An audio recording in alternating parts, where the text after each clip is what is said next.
โอเคอยู่ในวิดีโอสุดนี้จะได้เสนอเกี่ยวกับเมนูก็คือการสร้างเมนูให้กับเว็บไซต์ของเราจากที่ทั้งระบบเตรียมมาให้ก็คือมีเมนูและมีเพียงตั้งแต่หน้าเดียวก็คือหน้าโฮมเนาะฉะนั้นเราสามารถเพิ่มเมนูดังกล่าวขึ้นได้แต่สามารถจัดวางไปไว้ในตำแหน่งตามที่เราต้องการอยู่ในบทความนี้เราจะนำเอาเมนูดังกล่าวนี้มาปาไว้อยู่ในภาคส่วนของเบื้องเทิงภาพเบนเนอร์เนาะเทิงภาพเบนเนอร์โอเคเราเข้าไปที่หรือว่าจะมาปาไว้รุมก็ได้เนาะแต่ว่าในที่นี้เราจะมาไว้อยู่ในเบื้องเทิงเราเข้ามาภาคส่วนของหลังบ้านเดี๋ยวเข้ามาที่เมนูเนาะเมนูแมเนเจอร์อยู่ในเมนูแมเนเจอร์ก็คือเพิ่มขึ้นมีแต่เมนูเดียวตามที่ทางระบบเอามาให้แต่เมนูดังกล่าวอยู่ในตำแหน่งของโมดูลก็คือโมดูลที่7เนาะจากนั้นเรามาเปลี่ยนจากโมดูล7คลิกใส่เดี๋ยวเปลี่ยนให้เป็นตำแหน่งหยังก็คือถ้าว่าบรรดาทานเมื่อเพื่อนๆจำเอาได้เนาะก็คือมาเช็คเบิ่งอยู่ในหน้าบ้านเว็บเฮาที่p เท่ากับ1โอเคฮะจะมาไว้ยกตัวอย่างอยู่ในที่นี้จะลองมาปาไว้อยู่ในposition 0จะออกมาในรูปแบบไรเนาะโอเค vip 20ได้เลือกเป็น position 0เนาะได้ลองเซฟโค้ดไปก่อน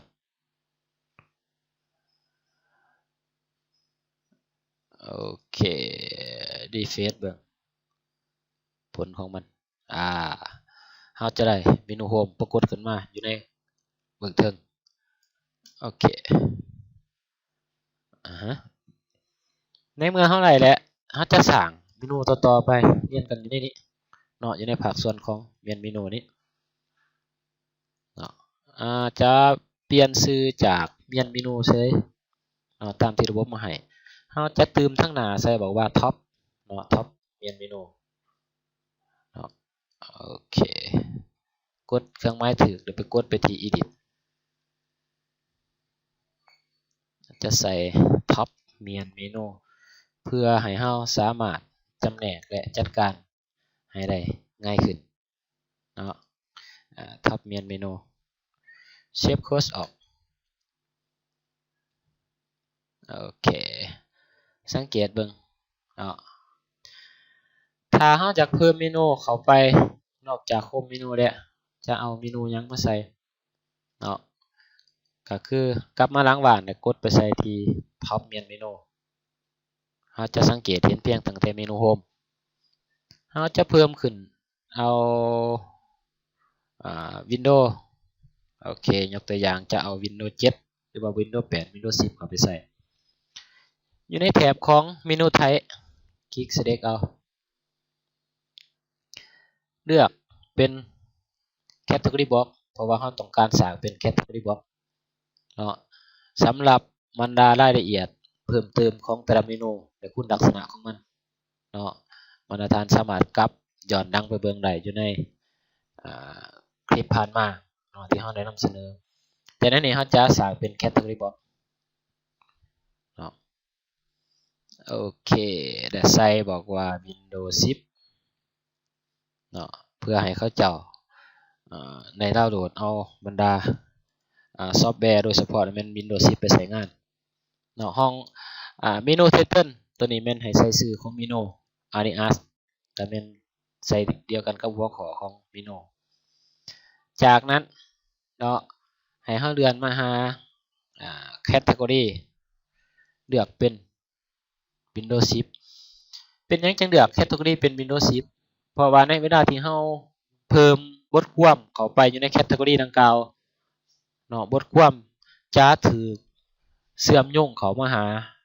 เมนู Title เนาะแต่ถ้าเราบ่ได้เลือก Category เนาะเราปาเป็น Uncategory เว เวลานั้นเขาเจ้ามาคลิกใส่เมนู Windows 10เนาะบทความดังกล่าวจะบ่แสดงให้เห็น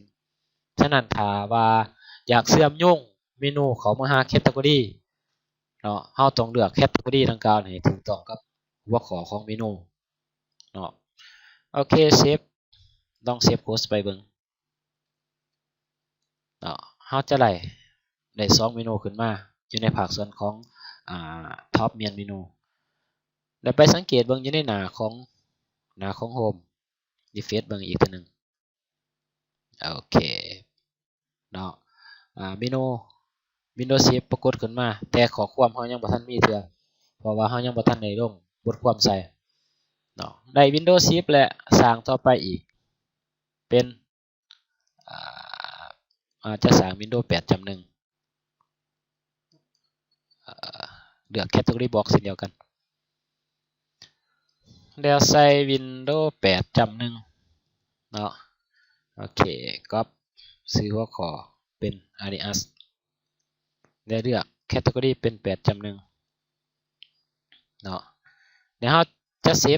ซฟนิวต่อไปเนาะเพราะเราจะสร้างอีกต่อไปใน Windows 8.1 จะสร้างอีกตัวหนึ่งก็คือเป็น Windows 8เนาะใส่เป็น Windows 8โอเคในที่ Windows 8 นี้เราก็เลือก Category มาเป็น Windows 8เนาะเซฟนิวไปสร้างอีกเป็น Windows 7เนาะรอถ่าโอเค Windows 7 Category ก็ต้องให้เลือกเป็น Windows 7ต่อไปเรื่อยๆเนาะแต่เป็นหยังเฮาจังเสนอให้เพียงตั้งแต่2 3เนาะเอาเกินว่าหัวข้อเพราะว่าเฮาในที่นี้เฮาสร้างเป็นอ่าเมนูหลักหรือว่าเมนูใหญ่ยังบ่ทันได้เว้าเรื่องของเมนูไอเทมเนาะฉะนั้นอยู่ในภาคส่วนแต่ละบล็อกที่ปรากฏอยู่ด้านดุมเนาะแต่ละออปชั่นเฮาจะขอโจเมียนก็คือบ่นำเสนออยู่ในหัวข้อนี้แต่จะนำเสนออยู่ในหัวข้อต่อไปเนาะเซฟนิวต่อไปเดี๋ยวลองไปเบิ่งอยู่ในหน้าเว็บไซต์เฮาว่าเมนูเฮาปรากฏขึ้นมามีหยังแหน่โอเค Windows 10 Windows 8.1 Windows 8แต่ว่าอยู่ในแต่ละเมนูยังบ่ทันมีบทความปรากฏขึ้นมาเนาะนอกเสียจากเมนูโฮมเพราะว่าเฮาได้ลงอยู่2บทความจากนั้นสร้างต่อไปเป็น Windows XP Category Box เลือกเป็น Windows XP โอเคalias ในเรื่องของ Category เลือกเป็น Windows XP เซฟนิวไปเดี๋ยวสร้างต่อไปอีกเป็น Microsoft Office เพื่อเราจะดึงเอาบทความหรือว่าสร้างลิงก์ให้เขาเจ้าเราโหลดเอาบรรดา